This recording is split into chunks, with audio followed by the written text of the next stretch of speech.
Yo, what is going on, guys? It's your boy NTG back here with another video today, and today, guys, I'm going to be discussing how the training variety pack killed Madden 23 Ultimate Team. Now, that may seem like a hot take because I know the TVP is loved by so many people, but I personally think it killed the game. I'm going to tell you why I think that right now. If you guys enjoyed the video, make sure to like, subscribe, comment down below, turn on post notifications, and without further ado, let's start talking about it. So the first month of the game was really weird because a lot of people were really unhappy with pack odds and how the market was turning out. We saw a lot of higher overall cards that were obtainable shoot down in price, while cards like Legends and Masters, who were actually pretty hard to obtain, were super expensive. So then people stopped pulling packs because you were rarely going to pull those cards. You were always going to pull cards with obsolete values. And overall, it was just a death sentence to open packs with coins and even points because most of the time you weren't making coins really at all. You were kind of just getting, a few okay pulls that didn't equate to much. But then everything changed on September 23rd. The day after the Gridiron Guardians promo releases, we see the training variety pack come into the game. And we're used to seeing the TVP come, March or April because we see golden tickets in them and, the late LTDs and stuff like that. But we never saw it come this early, especially in September. This was shockingly early. The training variety pack came in at 1,250 training. It contained 86 rookie premieres. Pack was set out about 19.87 per training at the market time, and it's about 24,837 per pack. Now, you may see 1,250 and be like, oh man, you were making profit on that. And you were. The pack, honestly, at the time, you were able to make some coins off it. But as the year progressed, we'll talk about that in a little bit, you were losing coins a lot. But the pack came in the store, it kind of killed Pack Strike. Pack Strike kind of ended, and we finally saw people start buying bundles again, which, equated the market, to where it should be. So the first installment of this, I think, was really good. I think it came at a good time. A lot of people were able to just convert, their pack trash into coins, which I think was a good thing. And that's kind of the main thing that this pack did, which we'll talk about again toward the end of the year. A lot of it was just coins coming out of it, which I don't think was good. But I think at this time it did work out, considering that, you're getting your training at 19, under 20, and it was only 25k a pack, basically. That's a pretty good deal. So that was the first installment. So TVP went away for a while. Then on November 3rd, we saw it return at 3,000 training. We ended up seeing the Reduxes added into the packs, 89 to 91, 84 to 87 team affinity. The training ended up being around 10.9 per, and the pack came out to 32,700. That is 7,700 more training than when we saw it last. Almost 8k. That's pretty significant, upcharge. Considering we didn't get too much. I mean, we saw an 89 and 91 Redux, but if you factor in the fact that training for this pack went up over double, it's kind of crazy. Most people think we may get it around 1,500. We weren't expecting 3,000. That was kind of a bombshell on us. And this is whenever we started to see the packs not really add up to the TVP. The first one, you could open packs and you can turn them back into coins. The problem now is you're opening packs and you were turning into less coins. It's not good because you were not usually getting back the return rate of about 30,000 coins on this pack. It was pretty rare. Unless you had an LTD, you weren't going to profit. So a lot of people kind of steered away from the TVP at this point. This was kind of the beginning of the end for the TVP, and it was only the second release of it, which is crazy. But overall, it came back into the game. Training rose, packs were more worth it to open, but still, just you weren't making profit on packs, which I get that you can't make profit on packs, but you should be getting around breaking even. You were losing a fair amount on this one, and it's pretty bad now. We'll talk about it in a little bit, but crazy how we saw almost 8,000 jump in coins per pack, which is crazy. But that was the November 3rd installment of it. On December 8th, it turned to 6,000 training. We saw the 87, 89, and 92 team affinities added, and 89 Redux overall. And the training came out to about 5.35 per, about 1,000 coins less than what it was whenever it came in November 3rd per pack, which is not bad at all.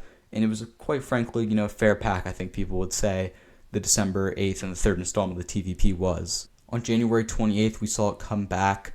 This was, the LTDs, Mean Joe and Owen Wilson. It kind of came out, not Owen Wilson, Owen Daniels, I believe his name is. This was kind of the thing that just got sprung on us. No one was expecting it. We saw the TVP come on a random Saturday, Legend Saturday. Training was about 3.06 per and about 27,500 per pack. well worth it. This was the one of the 2 times in which the TVP felt profitable, and this would be the last time, aside from the first. Overall, the pack felt good.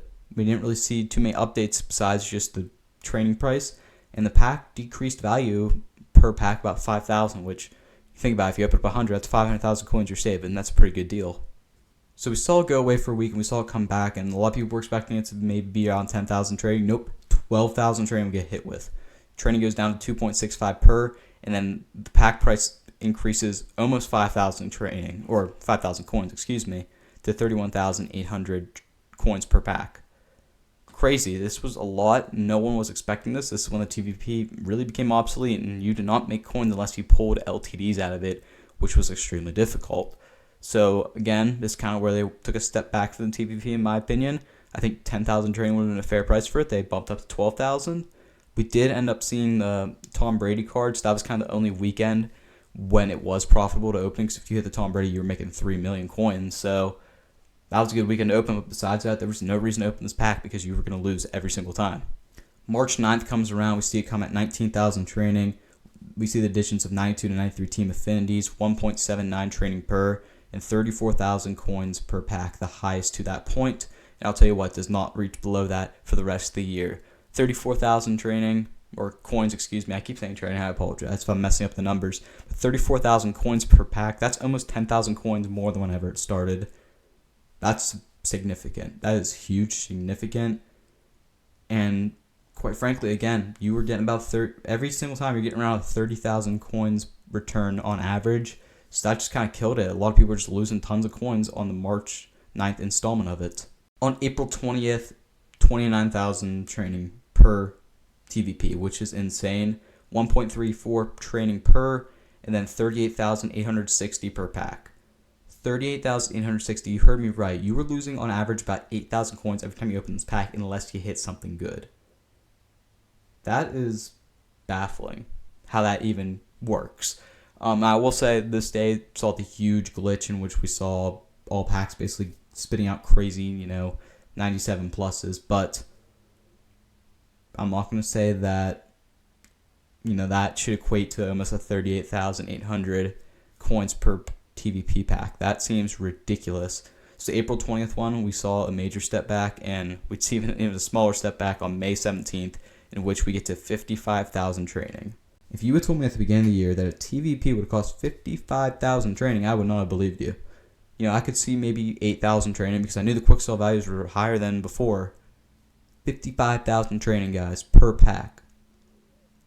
55,000, that would have cost 110K at the beginning of the year if they did it. 1.1 million coins. I don't know what to say about this. I think it's exponentially overpriced. I think 45,000 would have been a fair price for it. They did add golden tickets into it, which I guess unless you hit a golden ticket, you're gonna lose. So that's not a good thing. But 0.71 training per, 39,000 coins per pack, guys. 39K. That is ridiculous. So obviously these packs come in. It's I will say the one good thing about these packs is you could transfer training into coins fairly quickly, which you didn't have to worry about selling stuff on the marketplace. That was definitely a W out of this. But that also caused the demise of it because the return rate was around 30,000 coins every time. So you weren't going to see this price. It's rare to see the price go lower than 30,000 coins on a return rate. It's tough to make coins off this pack, especially I say anywhere from November 3rd and on. It was tough to make coins on this pack unless you got your training super cheap. It just kind of made cards have certain values because their quick sell values determine their value. You could have the worst 99 in the game still be 250,000 coins because of its trading value, which I think is not a good look for the game. If you have a 99, no shade toward this player, but let's say Dan Marino. A lot of people aren't going to use Dan Marino in Ultimate Team. He's not a fast guy. He doesn't have the best release, all that stuff. He's not going to be used too often.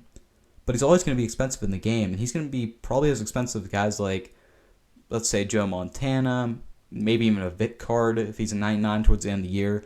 They're all going to be the same price strictly because of their training quick sell value. When in reality, let's talk about 4 years ago when training really wasn't a thing. The Dan Marino would have been 100K at the end of the year. The Vic would have been about 250K, which is what it should be. but because of the training quick sell value, it's always going to, stay at a base price, especially when you have the TVP in the store, whenever it's just converting over coins, or training into coins. That was kind of the main problem I had with it this year, is everything out of that was a quick sell card. Essentially, 90% of the time you pulled a card, it was going to quick sell for coins. And on average, again, you make about 30,000 coins per pack back.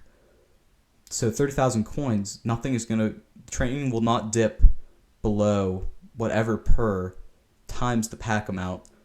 If it's under 30K, it wasn't going to happen.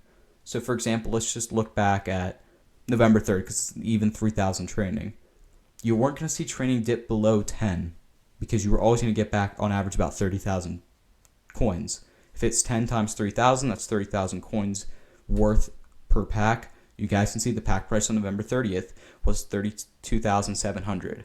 Point in case. The problem was they introduced it with all coin values. In past, we've seen training values. I mean, we saw Team of the Week, Redux, Legends, stuff like that, all Legends. In previous Maddens, we didn't see that at all this year. We strictly saw platinum cards, strategy cards, uniforms, stuff like that. And then you'd see, you'd hit the occasional Redux or Team Affinity card, but it wasn't too often. And, the golden ticket now is in it. But it was kind of like, why even open the pack if you're trying to pull a card? Because you're just going to get, it's just literally a way to convert pack trash into coins, which is a good thing in theory, but also at that point, just create something that converts it over. Don't make a pack out of it. Make like I don't know. Right now, 200,000 coins would be about 100K or 400K training. So make a 400K 88 overall platinum fantasy pack just so you get your coins back. I mean, there's no reason to open the pack because you're not going to usually hit an LTD or a golden ticket or something like that. You're usually just going to hit a strategy card or a platinum card. So that was kind of the big problem, in my opinion, this year. And that's what kind of killed the game, because the market was always regulated. For example, during Blitz, you didn't see cards really drop because there was a regulation, because there was a TVP in the store. Christmas presents, you see the prices drop. As soon as the TVP went away, market crash. As soon as it came back, market back up. It's just, it was hard this year. It was really weird, and I did not enjoy it. I'm sure a lot of people did not as well. So I might go more into this in a future video, because I might do everything wrong with Madden 23 Ultimate Team. Trust me, that could be a 30-minute video, but I'll have to cut it to about 12 to 15 minutes. So, I made it quick for you guys. I just summed up why the TVP kind of killed the game this year, in my opinion. And let me know what you guys think. Did it or did it not, in your opinion? If you enjoyed the video, like, subscribe, comment down below, turn on post notifications. And I'm MTG. Peace out.